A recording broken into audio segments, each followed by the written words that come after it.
Bonjour tout le monde, comment ça va par chez vous? J'espère mieux qu'ici parce que ça fait 2 jours qu'on se prend la flotte sur le coin du nez. En même temps, faut arrêter de chialer. Le 23, c'était l'automne. Les parachutistes ont... Ah non, l'armée a rebaissé. Et les parachutistes le feront un peu plus tard à la Saint-Michel. Culture gratos, vous êtes chez Ablanor, vous êtes là pour avoir un petit peu de culture. Bienvenue. Mon poteau Steph, t'as réclamé j'ai relu ton commentaire parce que là je l'ai retrouvé. Tu as dit ouais, je veux un dossier du jeudi sur les mesures. T'as pas bien compris, c'est pas les mesures en fait. En fait, c'est les préfixes mathématiques. C'était là-dessus le truc. Effectivement, ça revient à des mesures parce que je parlais de mètres. Mais ce qu'on va voir, c'est valable pour les mètres, c'est valable pour les grammes, c'est valable pour les newtons, c'est valable pour les joules, c'est valable pour les watts. Ce sont les préfixes mathématiques en haut pour les puissances de 10 et en bas pour les puissances de moins 10.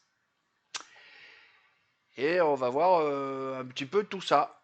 Pour ceux qui sont curieux, faut que j'arrive à me rappeler de vous mettre un signet, une fiche, je sais pas trop comment ils appellent ça dans YouTube. J'ai pas regardé le truc qui vous permettra d'avoir un lien vers une vidéo que j'ai faite sur l'autre chaîne, sur le Mpox. Et à un moment, je prononce le mot nanomètre. Je prononce aussi le mot désirébonucléique, je prononce le mot ribosome, enfin je prononce tout un tas de gros mots qui sont en fait très simples à comprendre quand on a fait un poil de génétique. La semaine dernière, je vous ai marré, j'espère que je vous ai marré avec mon financier, j'ai même pas eu de remarques là-dessus. Vous n'avez pas été très open, hein. Vous faites chier avec mon café aujourd'hui, tiens. Je crois que chaque semaine, je vais trouver un moyen de faire un truc à la con comme ça. On est comme à la maison, non? Ok, ça va, j'ai compris. J'en ai perdu déjà la moitié quand la vidéo elle est trop longue. Et ça me fait rire en plus. Aujourd'hui, je l'ai fait le truc, j'ai pas grand chose à scripter. En plus de ça, demain je décolle. Donc en fait, non. À l'heure à laquelle vous allez voir ça, normalement je suis déjà arrivé à Dijon. Parce que je me suis barré du matin. Ce qui fait que sur l'autre chaîne, je vais faire une vidéo qui dit vous aurez pas de vidéo pendant 3 jours. Parce que je m'y suis pris comme un con, mon planning a mal tourné. Bref. Euh, j'ai dit on va y aller YOLO. Et puis j'ai découvert il y a pas longtemps un vieux, un presque boomer, dans une vidéo qui dit YOLO et puis qui explique ce que ça veut dire. Moi j'ai jamais capté que ça voulait dire quelque chose, c'était un acronyme. Ouais, les frimeurs là, mettez-moi dans les commentaires. Ouais, ouais, moi je le savais. Mais seulement si c'est vrai. Alors pour ceux qui savent pas, puisque vu que moi je savais pas, je me dis qu'il y en a qui doivent pas savoir. YOLO c'est un acronyme, c'est pour ça que ça s'écrit bien YOLO. Tiens, je vais le marquer là. Et puis maintenant, je marque You only live once. Ce qui se traduit par On ne vit qu'une fois. Ouais, c'est assez fidèle, je trouve que c'est pas mal. Bon. Et ben en fait, moi j'ai vécu ma vie YOLO. Toute ma vie. Voilà. J'ai 54 ans et en fait j'ai fait tellement de trucs que je suis arrivé au bout. Je sais plus quoi faire. En plus maintenant que je suis handicapé, je suis un peu limité par le nombre de trucs que je peux faire. Et je sais plus trop quoi faire qui me fait kiffer. Bref, c'est pas de ça qu'il faut parler. On va parler des préfixes. Alors, par contre, avant de parler des préfixes, il faut faire un petit rappel sur le fonctionnement des puissances. C'est important parce que, en fait, les préfixes, c'est jamais que des puissances de 10. Enfin, des puissances de 10, toutes les trois puissances. Parce que si on passe de 1 à 1000, on fait un kilo quelque chose, et on s'en fout de quoi. Mais c'est bien 10 puissance 3. Je dis pas de conneries, hein. Je suis sûr que je suis en train de dire une connerie, il faut que je vérifie. Le kilo. Non, si, c'est ça. Ah ouais, mais le kilo, j'ai sauté des étapes. Ah oui, parce qu'il y a des préfixes entre. Pardon, j'avais oublié qu'il y avait des préfixes entre les deux. Et vous allez voir, parce que c'est ça, ouais. Et en fait, j'ai commencé par kilo, mais on en met deux entre avant. On y revient juste après. D'accord.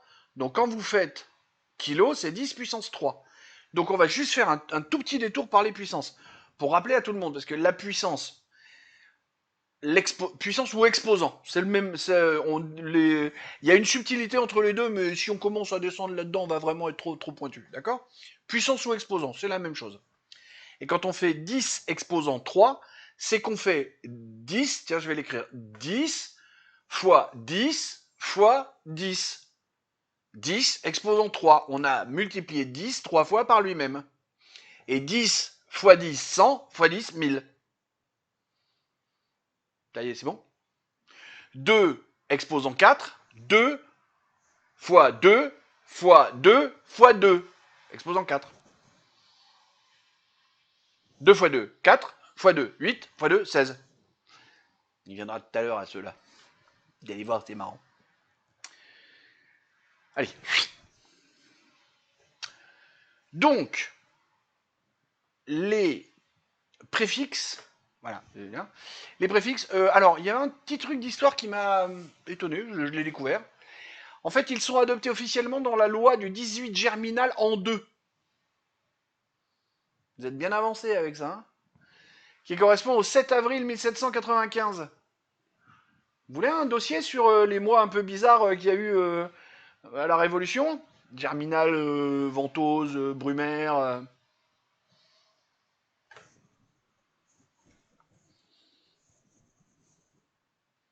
Je viens d'apprendre la langue des signes. La langue des signes, 2024, par les jeunes de 17 ans et demi. Vous avez compris? 18 germinal en 2, 7 avril 1795. Les préfixes d'unité sont cités pour la première fois de milli à kilo, hein, donc c'était un peu limité déjà. Dans un rapport du Bureau des poids et mesures français de mai 1793, ils sont adoptés officiellement dans la loi du 18 germinal en 3, pardon, c'était trop loin. En 3, en 3, en 3. Pardon, je me suis gouré. En 3. Bah oui, parce qu'ils ont dit on recommence tout. Le début, c'est là. C'est pas la naissance du Christ, c'est maintenant. Pourquoi pas, hein. Bref. Et puis après, les matheux, les machins, le système international d'unité, qui machin. Les Américains qui veulent pas rentrer dedans parce que les maîtres, ils en ont rien à foutre, ils ont toujours des pieds et des yards.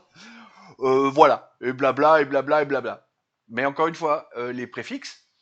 Donc il y a les préfixes de puissance positive et les préfixes de puissance négative. En général, le A, c'est qu'on est dans des milliers de millions, de milliards, de mille machins. Et le O, c'est qu'on est dans l'autre sens. En général. Hein, il y a deux, trois exceptions.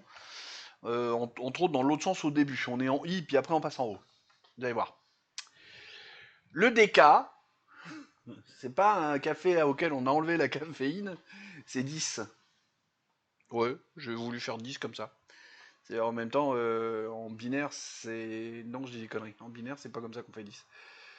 Je sais plus, peu importe. Le déca, c'est 10. Un déca mètre, c'est 10 mètres. Un déca litre, c'est 10 litres. Et voilà, et donc ça, c'est l'exception, parce que maintenant on passe. Ah ben non, pardon, on va faire un détour deux fois de haut, et après on va revenir en A. Puisqu'on a l'hecto. On va parler beaucoup d'hectolitres dans l'univers viticole, par exemple. Ils vous parleront jamais de mètre cube de vin. Ils vont vous parler d'hectolitres. Mais je crois que c'est une vidéo d'Astronogeek qui ne boit pas une goutte d'alcool parce qu'il aime pas ça. On a su, juste parce qu'il aime pas ça. L'éthanol a un goût que certaines personnes n'aiment pas. Ça existe, c'est pas une invention d'esprit. L'éthanol a un goût, et réellement l'éthanol a un goût.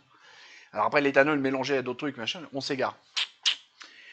Et il a fait un truc, et systématiquement il voulait des mètres cubes. C'est un scientifique, donc lui il veut des mètres cubes parce qu'il ne comprend que les mètres cubes. Et la vigneronne qui lui parlait ne parlait qu'en hectolitres. Et il faisait la conversion en permanence. À un moment, c'est même devenu chiant en fait, hein. J'ai vu que la vigneronne en avait un peu marre, même moi, à écouter, pourtant j'adore Astronogeek, j'en ai marre. Bref, hecto, 100, kilo, 1000, ça tout le monde le sait. Et quand on monte sur la balance, hein, c'est des kilogrammes. C'est pas juste je fais 100 kilos. On dit ah merde, je fais 100 kilos. Enfin bon, moi j'en fais un peu plus malheureusement. Mais hein, on a tendance à dire je fais tant de kilos. Non, je fais tant de kilogrammes, hein, on devrait dire. Faut se le rappeler, juste c'est pas la question de dire maintenant, s'il vous plaît, dites tout ça. C'est juste se rappeler que ce sont des kilogrammes. Après kilo, ben c'est là qu'on revient sur les A. On a le méga, qui correspond au million. D'accord. Et là, je vais commencer à vous les écrire, hein. Toc. Et vous allez les voir apparaître au fur et à mesure, à chaque changement, au montage, je vais me faire chier à tout vous écrire. C'est chiant de rajouter du texte, en fait, vous rendez pas compte, mais rajouter du texte, c'est assez chiant. Il faut arrêter l'image, taper le texte, le mettre au bon endroit, avancer l'image, regarder à quel moment on l'enlève. Puis là, il va falloir que je le change à chaque fois. Donc le méga, et attention, vous inquiétez pas, je vais tous venir vous perdre à la fin, parce qu'on va parler des octets où c'est plus des 1000. Vous allez voir, c'est très marrant. Donc le méga, c'est million, avec les 6 zéros. Le giga, c'est le milliard, avec les 9 zéros. Le téra, c'est le... Alors, parce que c'est là où il paraît qu'il y a deux trucs possibles. Échelle longue, échelle courte, ils ont appelé ça. Parce qu'en fait, on a le milliard qui pourrait s'appeler aussi le billion, le téra qui donne le billion qui pourrait aussi s'appeler le trillion. Mais je pense qu'ils ont mis échelle longue et échelle courte, c'est surtout pour des... parce qu'il y a des trucs, c'est un peu en anglais.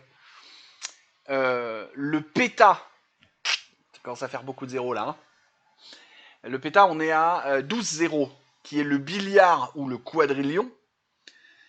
L'hexa, 15 zéros, on est au trillion ou quintillion. Échelle longue, échelle courte, hein, je vous donne ça. Le zeta ou le zeta, vu que c'est à moitié grec, je sais pas si on ne dit pas un zeta ou un zeta. S'il y a des balaises dans la salle, écrivez-moi, dites-moi si on fait le zeta, vous voyez, avec le petit D devant, ou le zeta tout court, parce que moi je suis pas fort en grec. Parce que je crois bien que ça vient du grec, ça. Là, on en est à 3, 6, 9, 12, 15, 18... 3, 6, 9, 12, 15, 18, 21, 0. C'est bien que j'en ai oublié. Trilliard ou sextillion.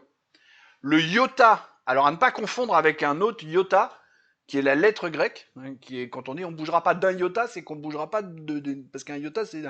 Mais ce iota là, vous voyez, je l'ai écrit, hein, c'est 24 zéros et c'est le quadrillion ou septillion. Puis le rona, ne vous inquiétez pas, c'est bientôt fini. Encore 3 zéros de plus, on en est à 24, ça doit faire 27. Vous voyez comme j'ai pris, hein, je vous ai écrit à chaque fois avec les puissances de 10. Donc si vous voyez un 10 exposant 27, en fait c'est qu'on met 27 zéros.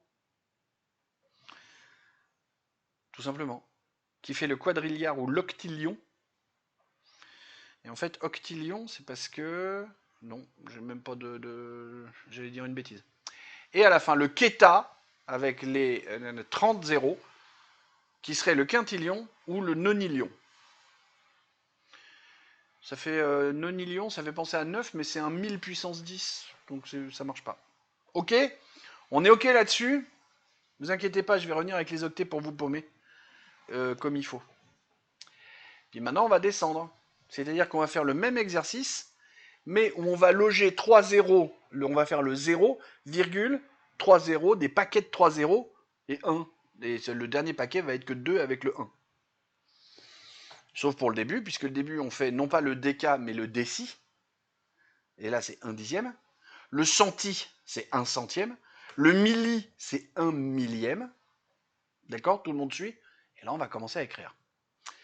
Le micro, c'est 1 millionième. Le nano,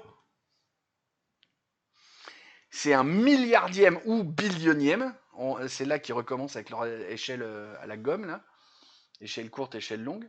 Le pico, c'est le billionième ou trillionième. Alors le pico, ça commence à être vraiment tout petit, parce que déjà au nanomètre, hein, c'est déjà pas... Mais j'ai pas d'exemple en tête comme ça, mais il y a des choses qui sont obligées de se mesurer comme ça, parce que la base de 1 est déjà énorme. Donc c'est quoi? J'allais dire les pascals, non, parce que c'est des hectopascals, les fameux hectopascals, c'est les baromètres, la pression des baromètres, et ça c'est en très gros. Mais ceux qui sont comme ça, non, bon, j'ai pas d'exemple en tête. Micro, nano, le pico, donc comme je l'ai dit, on est au billionième. Le femto, on est au billiardième. Je vous mets toujours hein, là au-dessus à chaque fois que je le dis. Hein. Le atto, on a encore mis 3 zéros, on a encore divisé le truc par 1000. le zepto, et si vous regardez, hein, on est un peu sur les mêmes racines que l'autre. Hein. Le zepto correspond à peu près c'est ça, je dis pas de bêtises, aux états. Hein. Faudrait que je vérifie. Le yocto, qui doit correspondre à peu près au iota. Le ronto, qui correspond au ronna. Et le kekto, qui correspond au keta. Bon, je vais passer vite là, parce que ceux-là, même moi, je les découvre là en fait. Hein. J'en ai jamais entendu parler de ceux-là. Hein. Depuis le femto, si le femto, j'ai dû en entendre parler une fois dans une connerie, mais c'est tout. Le micro, le nano, le pico, j'en ai entendu parler. Mais après, vous voyez, c'est très très peu usité. Ce qui était intéressant en fait dans ce dossier du jeudi, c'était surtout de voir la montée des puissances, la descente. Et puis maintenant, je vais bien vous perdre avec les octets. Parce que quand on vient vous parler d'un gigaoctet, c'est pas un milliard d'octets. Parce que les octets, ça marche par 1024. Mmh.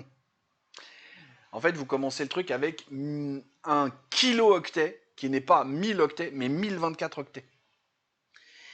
Et pour faire le mégaoctet, vous n'avez pas 1000 kilo-octets, mais 1024 kilos. Et ainsi de suite. Vous multipliez par 1024 à chaque étage. Ouais, c'est un peu piégeux du coup. Un gigaoctet, c'est pas un milliard d'octets. Un gigaoctet, c'est un milliard de mégas, qui est lui-même un milliard de kilos, qui est et qui est le kilo, qui est 1024 octets. Donc c'est un milliard de milliards de milliards de 1024. Ouais.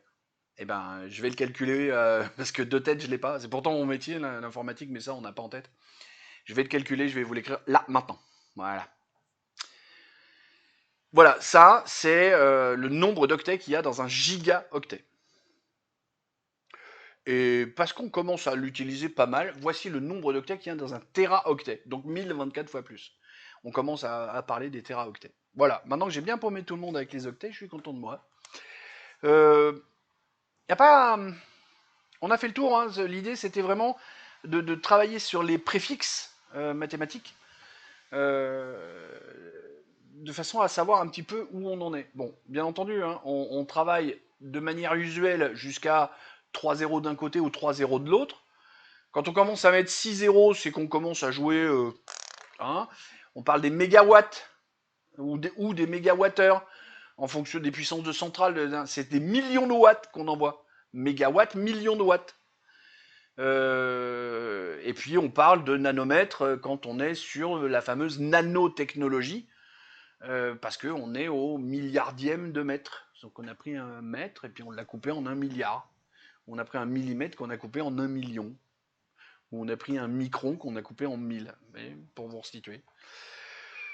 Ça peut être intéressant dans la vie courante d'avoir, je vous dis, les 4 ou 5 étages au-dessus et en dessous. Au-delà, je pense que ça devient stérile.